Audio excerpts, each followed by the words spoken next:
Hello students, in this video lecture, I'll show you how to calculate the unit cost and total cost in the flexible budget, that too at different levels with the use of cost sheet. I mean to say इस problem में मैं आपको cost sheet के सहारे flexible budget कैसे बनाते हैं और with the use of cost sheet हम unit cost और total cost को कैसे calculate करेंगे flexible budget के अंदर, वो मैं आपको दिखाने वाला हूँ। तो जो प्रॉब्लम मैंने सिलेक्ट किया है for that this is the problem. मैं एक बार रीड करता हूँ आपके लिए वो problem. Thomas Cook Limited Talegaon provides the following cost data for a 60% working capacity. मतलब ये जो यहाँ पे जो डेटा हमें दिया गया है that data is of this company at a 60% working capacity. और जो फर्स्ट वाला देखो करंट प्रोडक्शन, तो 60% कैपेसिटी पे प्रोडक्शन कितना हो रहा है, तो 600 यूनिट्स इतना प्रोडक्शन 60% कैपेसिटी के ऊपर। उसके बाद क्या दिया गया है प्रॉब्लम के अंदर, from which you are required to prepare a flexible budget for the production at 80% and 100% capacity level. और हमें फ्लेक्सिबल बजट बनाना है एट 80% का और एट 100% कैपेसिटी लेवल का with the use of 60% working capacity. अब देख लो 60% वर्किंग कैपेसिटी का cost data क्या है, मैं आपको एक बार बोल देता हूँ। 60% वर्किंग कैपेसिटी पे जो यूनिट्स है वो 600 यूनिट्स है। मतलब 60% वर्किंग कैपेसिटी पे 600 यूनिट्स बन रहे हैं और जो सेलिंग प्राइस है वो फिक्स्ड है एंड दैट इज रुपीज 300। अगर यहाँ पे फिक्स वर्ड है तो इसका मतलब क्या है, जो सेलिंग प्राइस होगी ना that will be fixed at 80% capacity and as well as 100% capacity. वो 80 पे भी 300 होने वाली है और 100 पे भी 300 ही होने वाली है। उसके बाद क्या दिया है प्रॉब्लम के अंदर, process material cost per unit. यहाँ पे पर यूनिट की वैल्यू दी गई है, total cost total value of process material नहीं दी गई है प्रॉब्लम के अंदर। कौन सी वैल्यू दी गई है, process material cost per unit. Likewise productive wages per unit and prime cost expenses per unit. अब देख लो ये जो प्रोसेस मटेरियल है, प्रोडक्टिव वेजेस है, प्राइम कॉस्ट एक्सपेंसेस है, इसे हम प्राइम कॉस्ट में कंसिडर करते हैं as a direct material, direct labour and direct expenses. ये प्राइम कॉस्ट के अंदर हम इन तीनों को कंसिडर करेंगे। और उसके बाद टोटल वर्क्स ओवरहेड्स दिए गए हैं at 60% capacity which is 40,000 rupees and 60% of this 40,000 is fixed। देखो यहाँ पे दिया है 60% of sorry 40%, sorry 40% of this 40,000 is fixed. इसका मतलब जो बाकी का 60% है वो वेरिएबल है, वो वेरिएबल है। अब यहाँ पे देख लो नेक्स्ट है total office selling and distribution overheads. In total दिया गया है वो दैट इज रुपीज 30,000 और उस 30,000 का 50% वेरिएबल है। मतलब 15,000 वेरिएबल है और जो बाकी का 15,000 बचा है वो रिमेनिंग जो 50% है वो फिक्स्ड है। चलो अब हम यहाँ पे सबसे पहले मैंने फॉर्मेट भी ऑलरेडी बनाया है, मैं आपको आपको दिखा देता हूँ फॉर्मेट। वो ये फॉर्मेट है, देखो सबसे पहले मैंने आपको ऑलरेडी बोल दिया है कि process material cost, productive wages per unit and prime cost expenses per unit को हम कंसिडर करने वाले प्राइम कॉस्ट के अंदर। तो यहाँ पे मैंने पीसी ऑलरेडी लिख दिया है और जो टोटल वर्क्स ओवरहेड है इसको हम कंसिडर करेंगे वर्क कॉस्ट के अंदर। ठीक है, अब यहाँ पे फॉर्मेट एक बार देख लो आप। ये फ्लेक्सिबल बजट है। यहाँ पे मैंने कंपनी का टाइटल रखा है, यहाँ पे फ्लेक्सिबल बजट लिखा है, यहाँ पे नॉर्मल एक्टिविटी दिखा है। देखो अब इस प्रॉब्लम के अंदर फर्स्ट टाइम है, इस प्रॉब्लम के अंदर हमें वर्किंग कैपेसिटी के साथ साथ, मतलब वर्किंग कैपेसिटी कितना 60% है और 60% का कितना प्रोडक्शन हो रहा है, 600 प्रोडक्शन हो रहा है, वो दोनों दिया गया है इस प्रॉब्लम में। तो 60% तो 600 प्रोडक्शन हो रहा है। तो सबसे पहले जिस लेवल का डेटा हमें मिलता है वो कैपेसिटी को हमें यहाँ पे जो फॉर्मेट के राइट साइड में मेंशन करना होता है। तो यहाँ पे मैंने ऑलरेडी कैपेसिटी को 60% दिखाया है और 60% के ऊपर जो प्रोडक्शन है यूनिट्स का वो 600 यूनिट्स का है। अब क्वेश्चन यहाँ पे बनता है कि 800 और 1000 कहाँ से आया, वो तो प्रॉब्लम में दिया ही नहीं, मैंने वो कहाँ से कैलकुलेट किया। तो मैंने कैसे कैलकुलेट किया, ये ऐसे कैलकुलेट किया। देख लो यहाँ पे, देख लो 60% पे कितना प्रोडक्शन हो रहा है, 600 यूनिट्स का प्रोडक्शन हो रहा है। तो क्वेश्चन है 100 पे कितना होगा, तो 100 पे कितना हो रहा है, 1000 यूनिट्स का हो रहा है। आप क्रॉस कैलकुलेशन करके देख लो 1000 ही आंसर आएगा। तो और अगर 60 पे 600 का प्रोडक्शन हो रहा है तो 80 पे कितना होगा, तो 80 पे कितना हो रहा है, 800 का हो रहा है। तो क्रॉस कैलकुलेशन करके I have calculated the number of units at 80% capacity as well as 100% capacity. अब उसके बाद अब उसके बाद हम प्रॉब्लम को सॉल्व करेंगे। सबसे पहले हमें प्राइम कॉस्ट को निकालना है, और प्राइम कॉस्ट कॉस्ट शीट का पार्ट होता है, और cost sheet begins with the figure of direct material. तो प्रॉब्लम के अंदर डायरेक्ट मटेरियल मतलब क्या है, प्रोसेस मटेरियल कॉस्ट है, और वो पर यूनिट दी गई है, दैट इज ₹100। तो सबसे पहले उसे यूनिट कॉस्ट में दिखाऊंगा मैं, 100 करके। यहाँ पे मैंने दिखाई दी वो कॉस्ट, ₹100 यूनिट कॉस्ट है। मतलब जो मटेरियल का प्रोसेस मटेरियल है, अगर 1 यूनिट फिनिश गुड्स का बनाना है, तो प्रोसेस मटेरियल कितने का लगेगा, ₹100 का लगेगा। उसके बाद प्रॉब्लम के अंदर क्या है, प्रोडक्टिव वेजेस है। तो अपन प्रोसेस मटेरियल में प्रोडक्टिव वेजेस को ऐड करते हैं to calculate the prime cost, और वो कितनी है पर यूनिट, वो 40 रुपीज़ है पर यूनिट। उसके बाद उसके अंदर हम ऐड करते हैं डायरेक्ट एक्सपेंसेस को, मतलब prime cost expenses per unit का ऐड करेंगे, और यहाँ पे मैं उसको दिखा दूंगा 10। अब एक बात समझ लो, हाँ, अब एक बात समझ लो यहाँ पे, कि जो वेरिएबल कॉस्ट पर यूनिट होती है, आपको तो मालूम है वेरिएबल कॉस्ट पर यूनिट हमेशा कांस्टेंट रहती है, चाहे प्रोडक्शन कितना भी हो, लेकिन वेरिएबल कॉस्ट पर यूनिट हमेशा कांस्टेंट रहेगी। अब द क्वेश्चन इज कि टोटल कॉस्ट को कैसे निकालें, मतलब कितने रुपए का मटेरियल लगेगा एट द लेवल ऑफ 60% और at a level of 600 units, कितना मटेरियल लगेगा टोटल में, उसे कैलकुलेट करना है हमें। तो उसे कैसे करेंगे, सिंपल है, खाली क्या करना है, नंबर ऑफ यूनिट्स को, जो भी नंबर ऑफ यूनिट्स है इस लेवल पे, 60% कैपेसिटी पे कितने यूनिट्स है, 600 यूनिट्स है। तो 600 यूनिट्स को खाली मल्टीप्लाई करना होगा हमें by the price process material cost per unit, वो कितनी है, 100 है, तो 100 से मल्टीप्लाई करेंगे तो कितना आ गया आंसर, 60,000 रुपीज का मटेरियल लगेगा। Now let's calculate the total process material cost at a level of 80% capacity. How to calculate it? Simple. Only multiply the number of units of this capacity. This capacity's number of units are 800, and multiply it by the process material cost per unit, that is ₹100। तो multiply करने के बाद जो cost मिलती है, जो figure मिलती है, that is ₹80,000, which is what, the total process material cost at 80% capacity. Now let's calculate the budgeted process material cost in total at 100% capacity. कैसे निकालेंगे, सिंपल है, वही formula, the number of units of this table, that is 1000, multiply it by the process material cost per unit से multiply करेंगे, कितना answer आ गया है, 1,00,000 rupees का आंसर आ गया है। तो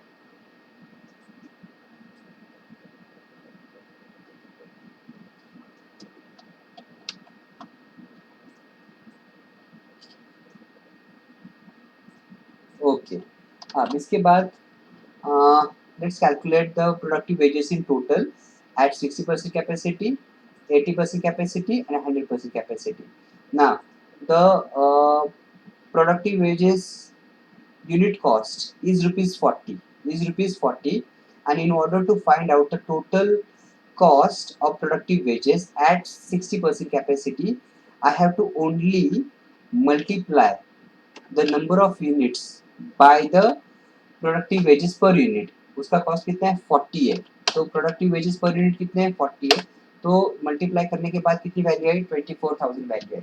और यहाँ पे अभी हमें कैलकुलेट करनी है, कैसे करेंगे, सिंपल है, जो प्रोडक्टिव वेजेस पर यूनिट है 40, उसको मल्टीप्लाई करो खाली नंबर ऑफ यूनिट से, तो नंबर ऑफ यूनिट्स कितने हैं, 800 है, तो कितनी आ गई यहाँ पे, 32,000। अब यहाँ पे कैलकुलेट करेंगे एट ए कैपेसिटी ऑफ 100%, कैसे करेंगे, सिंपल, नंबर ऑफ यूनिट्स कितने हैं यहाँ पे, 1000 है, उसको मल्टीप्लाई करो by the productive wages per unit, वो कितने हैं, 40 है, तो मल्टीप्लाई करने के बाद आंसर क्या आ रहा है, 40,000 आ रहा है। तो 40,000 इन टोटल है एट 100% कैपेसिटी। अब उसके बाद अपन उसमें ऐड करेंगे प्राइम कॉस्ट एक्सपेंसेस। अब prime cost expenses per unit कितने हैं, 10 है, और वेरिएबल है, और वेरिएबल कॉस्ट पर यूनिट हमेशा कांस्टेंट रहती है। अब यहाँ पे टोटल कॉस्ट निकालनी है, टोटल प्राइम कॉस्ट एक्सपेंसेस निकालने हैं एट 60% कैपेसिटी। कैसे निकालेंगे, वैसे ही निकालेंगे, मतलब नंबर ऑफ यूनिट्स को ऑफ दिस लेवल कितने हैं, 600 यूनिट्स, उसको मल्टीप्लाई करेंगे by the prime cost expenses per unit, वो कितनी है, रुपए 10 रुपए है, तो मल्टीप्लाई करने के बाद कितना आंसर आ रहा है, 6,000 आ रहा है। अब यहाँ पे भी कैसे निकालेंगे, सिंपल, वही फॉर्मूला यूज करेंगे, नंबर ऑफ यूनिट्स कितने हैं, 800, उसको मल्टीप्लाई करेंगे by prime cost expenses per unit 10, कितना आंसर आ रहा है, 8,000 आ रहा है। यहाँ पे भी वही लॉजिक यूज करेंगे, क्या करेंगे, नंबर ऑफ यूनिट्स कितने हैं एट 100% कैपेसिटी 1000 है। यहाँ पे मल्टीप्लाई करेंगे इस नंबर ऑफ यूनिट्स को by prime cost expenses per unit, वो कितने हैं 10 रुपये है, तो कितनी कॉस्ट आएगी 10,000 आएगी। मैं आपको बताता हूँ ये लॉजिक बराबर है कैसे। यहाँ पे देखो मैंने आपको जो पहले प्रॉब्लम सिखाए थे उसके अंदर देखो मैं वेरिएबल कॉस्ट को कैसे कैलकुलेट करता था इन टर्म्स ऑफ टोटलिटी। देखो ऐसे करता था, चलो मान लो कि 60% कैपेसिटी को आपका प्राइम कॉस्ट एक्सपेंसेस कितना है 6000 है, कितना है 6000 है, तो 80% पे कितना होना चाहिए, कितना हो गया 8000 होना चाहिए। क्रॉस कैलकुलेशन कर लो आपको वही फिगर मिलेगा, या तो फिर मल्टीप्लिकेशन करो by considering the total units produced at this level, and by multiplying with what the variable expenses per unit, इन दोनों में मल्टीप्लिकेशन करो। आई मीन टू से वेरिएबल कॉस्ट पर यूनिट और total number of units produce, इन दोनों में multiplication करो तो भी आपको टोटल कॉस्ट मिल जाएगा, या फिर आप क्रॉस कैलकुलेशन कर लो तो भी आपको टोटल कॉस्ट मिल जाएगा। चलो अभी प्राइम कॉस्ट को कैलकुलेट करते हैं। तो प्राइम कॉस्ट कितनी हुई, यहाँ पे 150 है। चलो अभी मैंने देखो प्राइम कॉस्ट देखो 150 पर यूनिट है, यहाँ पे भी 150 है और यहाँ पे 150 है। इसका मतलब क्या है, प्राइम कॉस्ट एक्सपेंस भी वेरिएबल एक्सपेंसेस है, प्राइम कॉस्ट को ही वेरिएबल कॉस्ट कहते हैं। और वेरिएबल कॉस्ट और prime cost per unit constant ही रहेगी, पर यूनिट कांस्टेंट ही रहेगी, लेकिन वो वेरी करेगी with the volume of production. जैसे ही वॉल्यूम ऑफ प्रोडक्शन में चेंजेस होंगे वो टोटल प्राइम कॉस्ट में भी चेंजेस होंगे, क्योंकि प्राइम कॉस्ट ही एक वेरिएबल कॉस्ट ही है। देखो जैसे प्रोडक्शन बढ़ता है फ्रॉम 600 टू 800, आप देखोगे कि प्राइम कॉस्ट बढ़ी है फ्रॉम 90,000 टू 1,20,000, मतलब 30,000 का डिफरेंस है। जैसे देखो 800 से प्रोडक्शन 1000 से बढ़ता है, आपकी प्राइम कॉस्ट एक्सपेंसेस भी 30,000 से बढ़े 1,50,000 तक गए। हम्म? अब उसके बाद नेक्स्ट है वेरिएबल सॉरी वर्क्स ओवरहेड है उसके बाद। अब वर्क्स ओवरहेड इन टोटल कितने हैं 40,000, तो यहाँ पे मैं इन टोटल सबसे पहले दिखा देता हूँ 40,000 है। ओके, उसका वेरिएबल पार्ट कितना है, उसका वेरिएबल पार्ट उसके अंदर 60% है। अगर 40% फिक्स्ड है तो 60% वेरिएबल है, तो 40,000 का 60% होता कितना है 24,000 होता है। इसका मतलब 40% जो बाकी का 16,000 है वो होगा 40% ऑफ 40,000, मतलब वो है फिक्स पार्ट। अब सबसे पहले क्या करेंगे, जो डेटा हमें मिला है प्रॉब्लम के अंदर वो 60% कैपेसिटी का है या 60% कैपेसिटी का है, मतलब इस कैपेसिटी का डेटा है। तो सबसे पहले टोटल को हमें यहाँ पे दिखाना है, तो यहाँ पे मैं सबसे पहले 24,000 को दिखाऊंगा, एंड उसके बाद इस कॉलम में मैं दिखाऊंगा, इस ब्रैकेट में मैं दिखाऊंगा 16,000। अब हम लोगों को मालूम है कि फिक्स कॉस्ट का नेचर क्या होता है, इन टोटलिटी वो हमेशा कांस्टेंट ही रहती है, चाहे प्रोडक्शन बढ़े या कम हो। तो सबसे पहले मैंने उसको दिखा दिया 60,000 16,000 16,000। अब यहाँ पे मुझे यूनिट कॉस्ट को निकालना है, यूनिट कॉस्ट को निकालना है। तो यूनिट कॉस्ट को कैसे निकालते हैं, सिंपल है। क्या करना है, जो भी टोटल कॉस्ट है ऑफ दिस लेवल, चलो यहाँ पे वेरिएबल वर्क्स ओवरहेड्स कितने हैं, मैं I am talking about variable works overheads. Now at this stage variable works overheads are 24,000, बरोबर। इसको हमें डिवाइड करना पड़ेगा नंबर ऑफ यूनिट्स से ऑफ दिस लेवल। इस लेवल के नंबर ऑफ यूनिट्स कितने हैं 600, तो 600 से डिवाइड करेंगे, तो डिवाइड करने के बाद आंसर क्या आ रहा है 40। तो variable works overhead per unit कितने हैं 40, variable works overhead per unit कितने हैं इस प्रॉब्लम के अंदर 40 है। और वेरिएबल कॉस्ट पर यूनिट हमेशा कांस्टेंट रहती है, तो इसे हम यहाँ पे भी दिखा देंगे और यहाँ पे भी दिखा देंगे 40। अब let's calculate the variable works overheads in total at 80% capacity. Now I am going to calculate here variable works overhead at 80% capacity. 80% capacity पे मुझे निकालना है, तो कैसे निकालेंगे, अगर एक यूनिट पे 40 रुपए का खर्चा है वेरिएबल का बिकॉज ऑफ वर्क्स ओवरहेड, तो 800 यूनिट्स पे कितना होगा, खाली मल्टीप्लिकेशन करना है 800 इंटू 40 करना है, तो कितना होगा 32,000। मतलब कितना डिफरेंस आ रहा है इन दोनों में 8,000 का डिफरेंस आ रहा है। मतलब अगर 8,000 में यहाँ पे भी ऐड करूँ तो भी बराबर होगा, क्योंकि जो भी कैपेसिटी में चेंज है हो रहा है वो इक्वल परसेंटेज का चेंज है। अगर इक्वल परसेंटेज का चेंज है तो वैल्यू में भी इक्वल चेंज ही होगा। आप कर लो वो इक्वल चेंज ही होगा, या फिर आप मल्टीप्लिकेशन कर लो। नंबर ऑफ यूनिट्स कितने इस लेवल पे 1000 है, उसको मल्टीप्लाई कर दो खाली यूनिट कॉस्ट से। यूनिट कॉस्ट कितनी है 40, मल्टीप्लाई करने के बाद कितना आंसर आ रहा है 40,000। देख लो 24 और 32 में कितना डिफरेंस है 8,000 का ही। और 32 और 40 में कितना डिफरेंस है, 8000 का डिफरेंस है। चलो now let's calculate the fixed works overhead per unit at 60% capacity. इस ब्रैकेट में मुझे क्या निकालना है, in this bracket I want to calculate the fixed works overhead per unit मुझे कैलकुलेट करना है। तो पर यूनिट कैसे कैलकुलेट करेंगे, देखो टोटल फिक्स ओवरहेड्स कितने हैं, 16,000 है और इस लेवल पे प्रोडक्शन कितना हुआ है, 600 यूनिट्स का। अगर मैं टोटल फिक्स कॉस्ट को if I divide by the number of units of this level, I will get the fixed works overhead per unit, that is rupees 26.667। तो यहाँ पे मैं सिर्फ खाली दो ही डिजिट कंसिडर करने वाला हूँ, तो दो डिजिट ही मैंने कंसिडर किया है, 26.67। अब यहाँ पे भी मुझे फिक्स कॉस्ट पर यूनिट निकालनी है at a level of 80% capacity. तो कैसे निकालेंगे, सिंपल है, जो भी फिक्स कॉस्ट है इन टोटल कितना है 16,000, उसको डिवाइड करो bye the number of units of this level. इस लेवल के नंबर ऑफ यूनिट्स कितने हैं, तो 800 है, तो 800 से मैं डिवाइड करूंगा।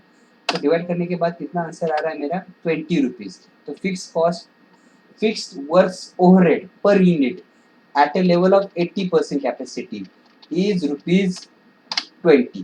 Now I want to calculate fixed works overhead per unit at 100% capacity. तो कैसे निकालूंगा मैं, सिंपल है, क्या करना है, टोटल फिक्स कॉस्ट कितना है 16,000 है, तो उसको खाली डिवाइड करो number of units of this level कितने हैं 1000 है, तो कितने आ गई 16 रुपीज आ गए, 16 रुपीज।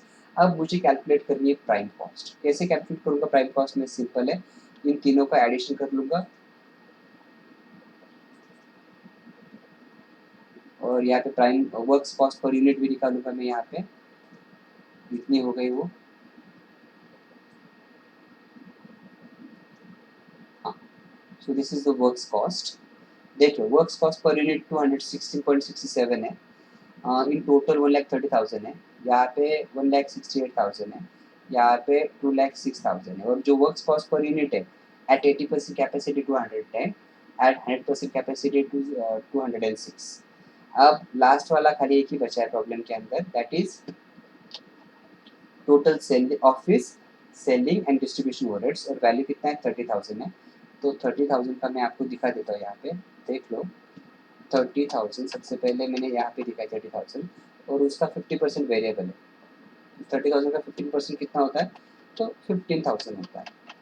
तो बाकी का 50% क्या है, वो फिक्स्ड है। और ये जो डेटा हमें मिला है वो कौन से लेवल का है, तो 60% का है, वो टोटल कॉस्ट है। तो टोटल कॉस्ट को सबसे पहले यहाँ पे दिखाएंगे अपन,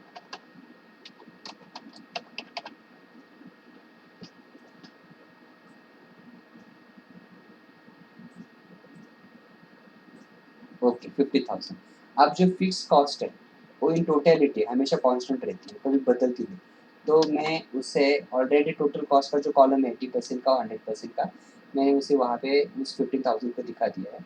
अब मुझे यहाँ पे कैलकुलेट करनी है variable office selling and distribution overheads per unit. मैं फिर से एक बार बोलता हूँ, ये जो ब्रैकेट है जो मैंने सिलेक्ट करके रखी है अभी, ये ब्रैकेट, इस ब्रैकेट में मुझे क्या कैलकुलेट करना है, variable office selling and distribution overheads per unit मुझे कैलकुलेट करना है। तो कैसे करूँगा मैं कैलकुलेट, सिंपल है, खाली मुझे क्या करना पड़ेगा, जो टोटल वेरिएबल कॉस्ट है at this level of office and selling and distribution overhead का जो भी वेरिएबल पार्ट है कितना है, वो 15,000 है, उसे खाली मुझे डिवाइड करना है नंबर ऑफ यूनिट्स से ऑफ दिस लेवल, कितने है वो 600 यूनिट से, मल्टीप्लाई नहीं करना है, डिवाइड करना है, सॉरी डिवाइड करना था मुझे, मैंने डिवाइड ही किया है। और कितना आ रहा है 25 आ रहा है, और ये 25 क्या है, वेरिएबल कॉस्ट पर यूनिट है। जो वेरिएबल यहाँ पे दिखा है वेरिएबल है, वेरिएबल हमेशा कांस्टेंट रहता है, वेरिएबल कॉस्ट पर यूनिट हमेशा कांस्टेंट रहती है। तो मैंने 25 यहाँ पे दिखा दिया। अब मुझे यहाँ पे कैलकुलेट करना है, क्या करना है, total office selling and distribution overheads at 80% capacity. तो यहाँ पे मुझे कैलकुलेट करना है, कैसे करूँगा कैलकुलेटर में, सिंपल है, मुझे क्या करना पड़ेगा, नंबर ऑफ यूनिट्स कितने इस लेवल पे 800 यूनिट्स है, उसको मल्टीप्लाई करना है खाली, किससे मल्टीप्लाई करना है, यूनिट कॉस्ट से मल्टीप्लाई करना है। यूनिट कॉस्ट कितनी है 25 है, तो 25 से मैं मल्टीप्लाई करूँगा, कितना आ रहा है 20,000 आ गया। यहाँ पे कितना आएगा फिर 25,000 आएगा। करके देखो नंबर ऑफ यूनिट्स कितने 1000 1000 का अगर आप 25 से मल्टीप्लाई करोगे तो 25,000 ही आंसर आएगा। करके देखो। ओके, अब let's calculate the fixed office selling and distribution overheads पर यूनिट। अब फिक्स कॉस्ट पर यूनिट निकालनी है एट ए कैपेसिटी ऑफ 60%। कैसे निकालेंगे? ऑलरेडी यहाँ पे हम लोगों ने ये कॉस्ट को निकाली, मतलब 15,000 को अगर आप 600 से डिवाइड करोगे तो आंसर 25 ही आने वाला है। तो यहाँ पे 25 ऑलरेडी आया है, यहाँ पे 25 आ गए फिक्स कॉस्ट पर यूनिट। अब यहाँ की फिक्स कॉस्ट निकालनी है पर यूनिट, तो कैसे निकालेंगे? At 80% capacity. तो कैसे निकालेंगे? पहले 80% कैपेसिटी की कितनी टोटल है? 15,000। वो 15,000 को टोटल को ले लो and divided by the number of units of this level. वो कितने हैं? 800 है, तो 800 से डिवाइड कर दो तो कितना आ गया? 19 रुपीज़ आ गया। अब यहाँ पे निकालना, तो यहाँ पे कैसे निकालेंगे? Same same same same thing. जो टोटल कॉस्ट कितना है एट 100% कैपेसिटी 15,000 ही है, उसको डिवाइड करो नंबर ऑफ यूनिट से। इस लेवल के नंबर ऑफ यूनिट्स कितने हैं? 1000 है, तो 1000 से डिवाइड कर दो, कितना आंसर आ गया? 15 आ गया। अब हमें कैलकुलेट करनी है टोटल कॉस्ट, तो कैसे करेंगे? तो खाली इसका एडिशन कर लो आप, एडिशन कर लो आप। और एडिशन मतलब क्या करें? वर्क्स कॉस्ट के अंदर office and selling distribution overheads को मिलाना है आपको, तो आपको ऑटोमेटिकली मिल जाएगा, आपको ऑटोमेटिकली मिल जाएगा टोटल कॉस्ट। अभी यहाँ पे देख लो, मैं एक्सेल में काम कर रहा हूँ। जैसे मैं एक्सेल में काम कर रहा हूँ, जो डिजिट्स का प्रॉब्लम मुझे नहीं होगा। मतलब मेरा unit cost it is going to reconcile with what? Total cost. मेरा यूनिट कॉस्ट यहाँ पे दिखाई दे रहा है, that is definitely going to reconcile with unit cost, क्योंकि मैं सारे डिजिट कंसिडर कर रहा हूँ। यहाँ पे खाली आपको दो दो डिजिट दिख रहे हैं, लेकिन जो कैलकुलेशन के टाइम पे सारे डिजिट कंसिडर हो रहे हैं। तो प्रॉब्लम कब होता है? जब नोटबुक में जब आप खुद से बजट्स बनाते हैं और जब डिजिट्स आते हैं तो आपको दो डिजिट ही कंसिडर करने हैं। ज़्यादा डिजिट कभी मत बताओ, दो बताए मोर देन इनफ है, दो डिजिट ही बताना है। लेकिन जब आप यूनिट कॉस्ट कैलकुलेट करोगे ना, तो यूनिट कॉस्ट कैलकुलेट करने के टाइम पे मतलब इस कॉलम के एडिशन करने की जरूरत नहीं है। मतलब ये टोटल कॉस्ट निकालने के लिए मैंने यहाँ पे इन तीन फिगर का एडिशन किया था। इन तीन फिगर का एडिशन करने के बाद ही मुझे 266.67 मिला। लेकिन जब आप नोटबुक में करोगे ना, तो ये रिकनसाइल होगा कि नहीं, मतलब यूनिट कॉस्ट टोटल कॉस्ट के साथ ये रिकनसाइल होगी कि नहीं, उसकी कोई गारंटी नहीं। कभी कभी गलत भी दिखा सकता है। कभी कभी क्या होता है, जब आप डिजिट कम कंसिडर करते हो तो जो फाइनल आंसर है वो एग्जैक्टली बराबर नहीं आता, एग्जैक्टली बराबर नहीं आता। थोड़ा ऊपर थोड़ा ऊपर रहता है, फिर थोड़ा नीचे रहता है। तो उस टाइम पे आपको क्या करना है? हमेशा यहाँ पे टोटल कॉस्ट कैलकुलेट करने के टाइम पे क्या करो? जो नंबर ऑफ यूनिट्स कितने इस लेवल पे 600 है ना, तो क्या करना है? तो जो बजटेड कॉस्ट है 60% की, वो कितनी यहाँ पे 1,60,000 बराबर। 1,00,000 1,60,000 बजटेड कॉस्ट है। इस बजटेड कॉस्ट को डिवाइड करो bye the number of units. Number of units कितने इस लेवल पे 600 है, तो कितना आ रहा है? 266.667, मतलब वो कितना होगा? 266.67।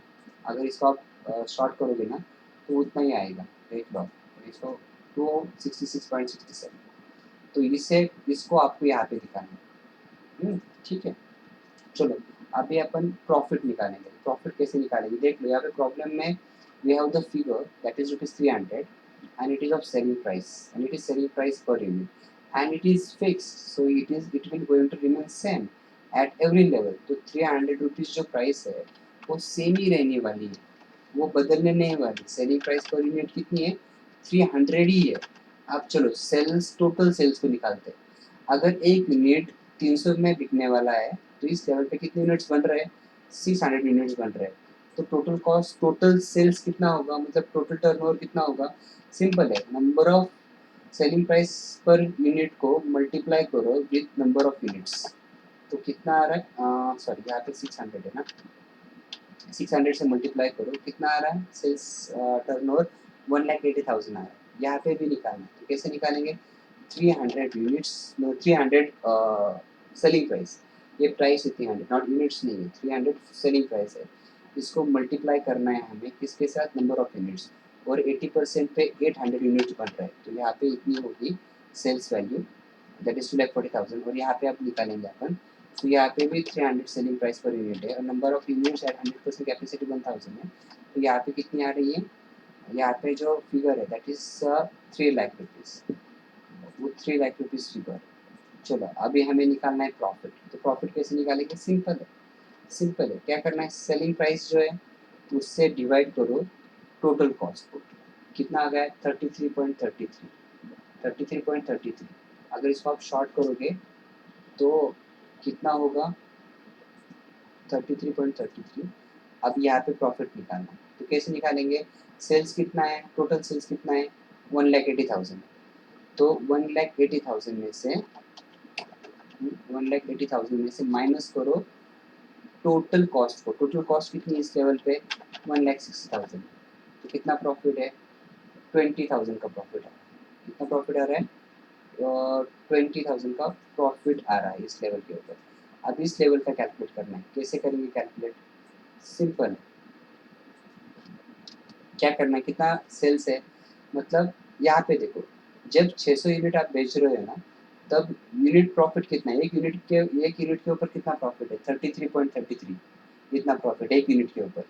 लेकिन 4,000 600 यूनिट के ऊपर इन टोटल कितना प्रॉफिट है? 20,000 का प्रॉफिट है। अब यहाँ पे देखो, यहाँ पे नंबर ऑफ यूनिट्स कितने हैं? 800 है। यहाँ पे यूनिट प्रॉफिट कितना कैलकुलेट करेंगे? देखो, 300 माइनस दिस फिगर 253.75 कितना आ रहा है? 46 रुपीज का प्रॉफिट आ रहा है। देखो, जैसे प्रोडक्शन आपका 800 यूनिट का होता है, तो एक यूनिट के ऊपर कितना प्रॉफिट है? 46 रुपीज का प्रॉफिट है। और 800 यूनिट्स पे कितना प्रॉफिट है, तो वो कैलकुलेट करेंगे। कैसे करेंगे? सिंपल है। हमें इस फिगर में से, मतलब 2,40,000 में से जो कॉस्ट है, टोटल कॉस्ट है 2,03,000, उसको माइनस करना है। तो कितना है? कितना प्रॉफिट है? 37,000 का प्रॉफिट। कितना प्रॉफिट है? 37,000 का। अब इस लेवल के ऊपर प्रॉफिट निकालेंगे अपन। तो 300 में से माइनस करना है 246 को। तो कितना प्रॉफिट है? 54 का प्रॉफिट। 54 रुपीज़ का प्रॉफिट है पर यूनिट। मतलब यहाँ पे 1000 यूनिट बन रहे हैं ना, तो यहाँ पे यूनिट प्रॉफिट कितना है at a level of 100% capacity? तो कितना है? 54 रुपीज़ का प्रॉफिट है। और टोटल प्रॉफिट कितना होगा फिर 1000 यूनिट पर? 5,400 रुपये का प्रॉफिट होगा। देख लो, कैलकुलेट करो। नहीं, जो 54,000 का प्रॉफिट होगा, सॉरी 54,000 का प्रॉफिट होगा। तो 3 लाख में से 2,46,000 को माइनस करो, तो 54,000 का प्रॉफिट हो रहा है। देखो यहाँ पे 54,000 का प्रॉफिट हो रहा है। ये प्रॉब्लम हमारा